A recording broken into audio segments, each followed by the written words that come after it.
Look, if you want to speak your mind, you have to be okay with pissing people off. I know for a fact I'm going to piss off some people with this video, but it's my opinion. And if you don't like what I'm going to say, then what I want you to do is I want you to make a video so you can have an argument, or leave a comment if you don't agree with something that I'm saying. But I also want you to know that I'm making this video from a good place. It's coming from a good place because I love Canada.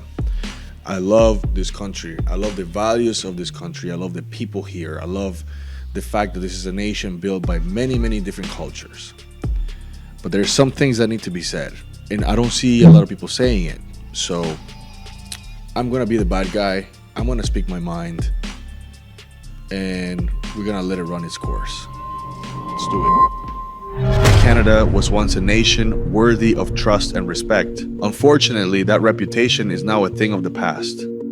Today, we are the country with the most radical social policies in the world, transformed into an international embarrassment because of our woke culture.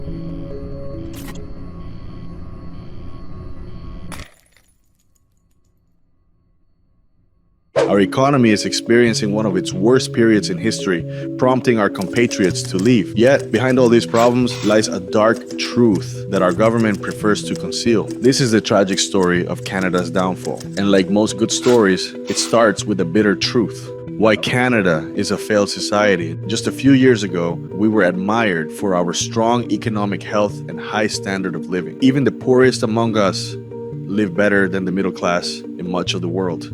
Sadly, that's no longer true. The country's per capita GDP growth now lags behind its peers in the Organization for Economic Cooperation and Development. This has forced Canadian workers to work longer hours to recover their lost purchasing power. And we, as a society, allowed this situation to get out of hand. 1 in 4 people living in poverty in this country. Those numbers coming from Food Banks Canada. Since the pandemic, government spending has skyrocketed to ridiculous levels, while business investment has been slashed. We are one misstep away from facing one of the greatest economic catastrophes in history. Before Javier Milei became president, Argentina faced a similar situation. The government spent more money than it collected, causing an unprecedented fiscal deficit. Argentina tried to hide this problem by issuing more money until one day the bomb finally exploded.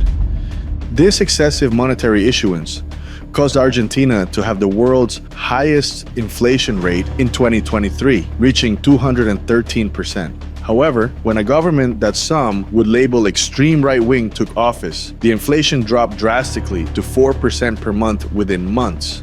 Despite this, Canada has been making the same mistakes as Argentina. From the start of the COVID-19 pandemic until last year, the amount of money in circulation increased by about 33%. While the net income of some industries significantly increased between 2019 and 2022, the gains were not passed on to the average Canadian household. On the other hand, both inflation and high food prices have pushed many families into poverty. The situation becomes much more complicated when we consider the lack of competitiveness. Canada's markets are characterized by a high concentration of companies dominating entire sectors, which prevents consumers from paying a fair price for quality service. Companies, they have no heart. They always want to make the same amount or more. The gap between rich and poor has also been accelerating significantly. Short-term orientation and few incentives for long-term investments have generated less employment than a few decades ago. This is probably another key piece behind Canada's collapse. The government is not only printing more money, but also spending it poorly. Moreover, they are implementing an entirely inefficient economic strategy.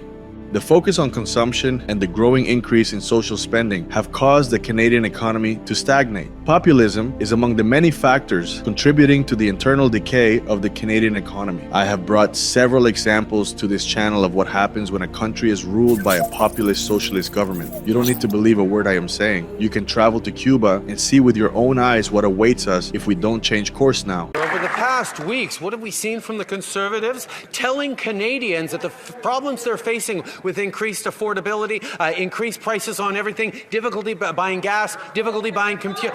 They've just shrugged and said, oh, it's just inflation. Well, it's not just inflation, Mr. Speaker. It is a focus that we have to have. The minister's response was just incredible. He said, even after house prices increased by a third, he didn't think about monetary policy. Even after gas prices hit $1.60 in some places, he didn't think about monetary policy. Even as CPI hit a 2-decade high, he didn't think much about monetary policy because he only thinks about himself. Won't he admit that what it took for him to start thinking about inflation is when we put his name in the word? The Right Honourable Prime Minister. As a Latin American, I can tell you our mistakes are not by chance or negligence. It is part of a plan to steal every last penny, something that leftist governments are known to do systematically. They take your fishing rod and give you a fish to get your vote. These people do not care what happens a decade from now, as long as they can enrich themselves during their term in office. In Venezuela, socialism left the population with wages of $3.60. Unfortunately, many people who were born and lived most of their early lives in a first world country are unaware of the threat posed by socialist ideas. They sound good in theory, but are lousy in practice. So why does Canada continue to insist on implementing solutions that have proven ineffective time and time again? This is where things start to get a little more complicated. How does populism live off the misery of Canadians? Our political leaders benefit from our dissatisfaction. When chaos arises, they promise to solve all the problems they created but achieve nothing substantial. Their solutions usually bring short-term benefits, leading reformers to lose public support and perpetuating a cycle of repeated failures. This isn't just a problem in Canada, it happens in the United States, England, and many other countries.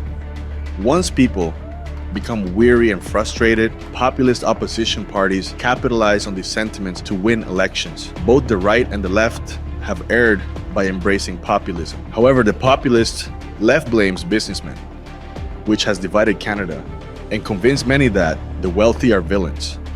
So how can we expect foreign investors to want to come and invest in a society that rejects them? This is one of the reasons why I hate left-wing populism. You have no idea of the damage these ideas have done in Latin America. For context, most Latin American countries are poor, despite being extremely rich in natural resources. For example, Venezuela, which has one of the lowest wages on the continent at $3.60, has more oil reserves than any other country. So, where do you think the problem lies? Is it that they lack resources or that they are defending the wrong ideas? Economists are increasingly emphasizing the importance of culture as a key to sustained economic growth, even over education. In short, we are printing more money, spending like degenerates, and advocating the same ideas that brought economic ruin to our neighbors. So the government can't keep screwing up, right? Well, you'll be surprised.